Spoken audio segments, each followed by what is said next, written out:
नमस्कार। कभी सोचा है कि आज दुनिया की जो बड़ी बड़ी समस्याएं हैं जैसे शोषण, बंटवारा, क्या पता इनका हल किसी एक बहुत ही सरल सार्वभौमिक विचार में छिपा हो।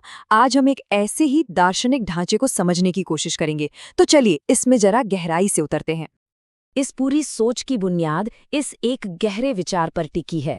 परम पुरुष मेरे पिता हैं, परमा प्रकृति मेरी माता है और ये ब्रह्मांड मेरा स्वदेश है। आप कह सकते हैं कि यही वो मूल मंत्र है जिससे आगे की सारी बातें निकलती हैं। तो ये विचार हमें ले कहाँ जाता है? ये दुनिया के साथ हमारे रिश्ते को एक बिल्कुल ही नया नजरिया देता है। इसका मूल आधार है एक सार्वभौमिक संयुक्त परिवार। मतलब ये कि ये जो पूरा ब्रह्मांड है ये हम सब की साझी विरासत है, किसी एक की निजी जागीर नहीं।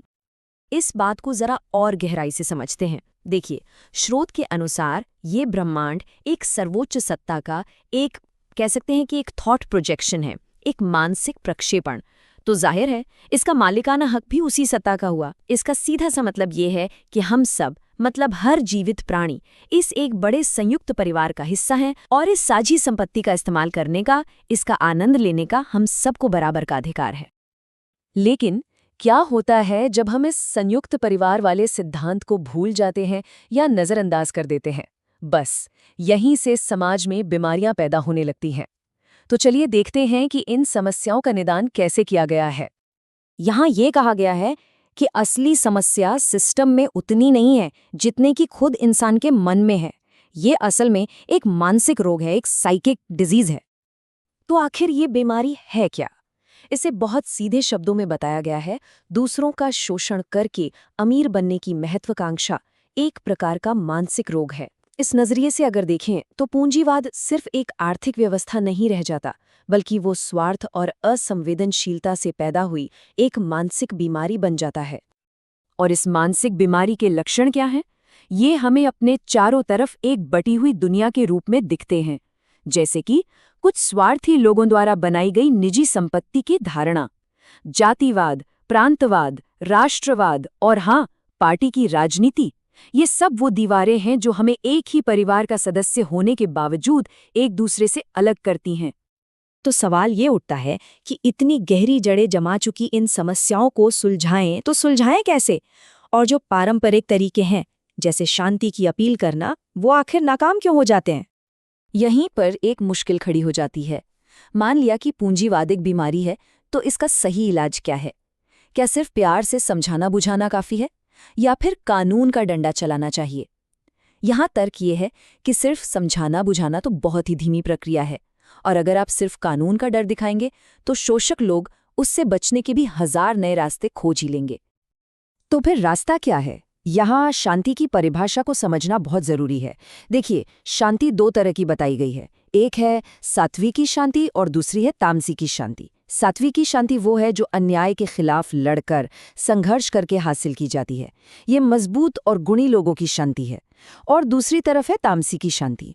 ये वो वाली खामोशी है जो तब छा जाती है जब अच्छे लोगों पर अत्याचार हो रहा हो और सब चुप हो। ये तो कब्रिस्तान या किसी तानाशाह के राज की शांति है जो हमें बिल्कुल नहीं चाहिए।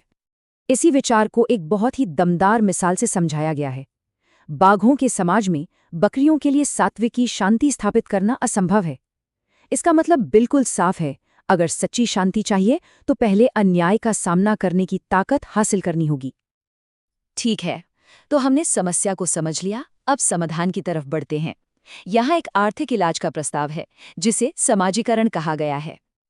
तो ये समाजीकरण है क्या? इसका मूल सिद्धांत बहुत सरल है। देश की दुनिया की सारी संपत्ति के असली मालिक आम लोग हैं। इसीलिए उद्योग हो, कृषि हो या व्यापार, हर चीज का मैनेजमेंट सहकारी संगठनों के जरिए होना चाहिए, जिसमें सबकी भागीदारी हो। पर एक बात यहाँ साफ साफ समझनी होगी, ये राष्ट्रीयकरण नहीं है। मतलब मैनेजमेंट को किसी एक केंद्रीय सरकार के हाथ में नहीं देना है, बल्कि उसे लोकल लेवल पर, जैसे सहकारी समितियों के हाथ में देना है। ऐसा करने से सत्ता के गलत इस्तेमाल का खतरा कम हो जाता है। तो इस सामूहिक अर्थव्यवस्था का पूरा ढांचा कैसा होगा? सबसे पहले उद्योगों को छोटी छोटी आत्मनिर्भर इकाइयों में बांटा जाए, फिर एडवांस्ड साइंस और टेक्नोलॉजी का इस्तेमाल करके मेहनत के काम को कम किया जाए। इसके साथ ही ये गारंटी हो कि हर इंसान को उसकी न्यूनतम ज़रूरतें पूरी होंगी और आखिर में इन सारे कामों का मैनेजमेंट सहकारी समितियां करेंगी। अच्छा, ये तो हो गई सिस्टम की बात, लेकिन इस पूरे बदलाव को दिशा कौन देगा, इसे लीड कौन करेगा? अब हम उस मानवीय तत्व की बात करेंगे जो इस सामाजिक बदलाव के लिए सबसे जरूरी है। स्रोत के अनुसार इसका जवाब मौजूदा राजनीतिक व्यवस्था में तो बिल्कुल भी नहीं है, बल्कि यहां तक कहा गया है कि पार्टी की राजनीति बीमारी पैदा करने वाले कीटाणुओं से भी ज्यादा खतरनाक है। क्यों? क्योंकि इसमें अक्सर लोगों की सेवा नहीं बल्कि खुद की सेवा ही मुख्य उद्देश्य बन जाता है। ये पार्टी पॉलिटिक्स पर एक बहुत ही तीखी टिप्पणी है जो समाज को जोड़ने की बजाय तोड़ने का काम करती है। तो फिर आदर्श नेता कौन होगा? यहाँ एक नया शब्द सामने आता है, सद्विप्र। सद्विप्र कौन है? ये वो लोग हैं जो यम और नियम यानी सार्वभौमिक मानवीय नैतिकता में मजबूती से स्थापित हैं और जिनके मन में वो सार्वभौमिक परिवार वाला विचार बसा हुआ है। ये राजनेता नहीं बल्कि आध्यात्मिक और निस्वार्थ लीडर हैं जिनका एक ही काम है, शोषण के खिलाफ लड़ना। इन सद्विप्रों की भूमिका क्या होगी? वो समाज के केंद्र को कंट्रोल करेंगे ताकि कोई भी एक वर्ग दूसरों का शोषण न कर सके। वो अन्याय के खिलाफ बिना थके लड़ेंगे। वो किसी एक पार्टी के नहीं बल्कि सभी लोगों के हितों के लिए काम करेंगे। और सबसे जरूरी बात, ऐसे लोग राजनीति से पैदा नहीं होते बल्कि मानसिक और आध्यात्मिक शिक्षा से तैयार होते हैं। अब हम इस पूरी चर्चा के दार्शनिक शिखर पर पहुंचते हैं जो एक एकजुट मानवता का अंतिम लक्ष्य हमारे सामने रखता है। और ये लक्ष्य इस एक सीधी और शक्तिशाली पुकार में समाया हुआ है, दुनिया के इंसानों, एक हो जाओ। यह हर तरह के संकीर्ण वादों से ऊपर उठने का एक खुला आह्वान है।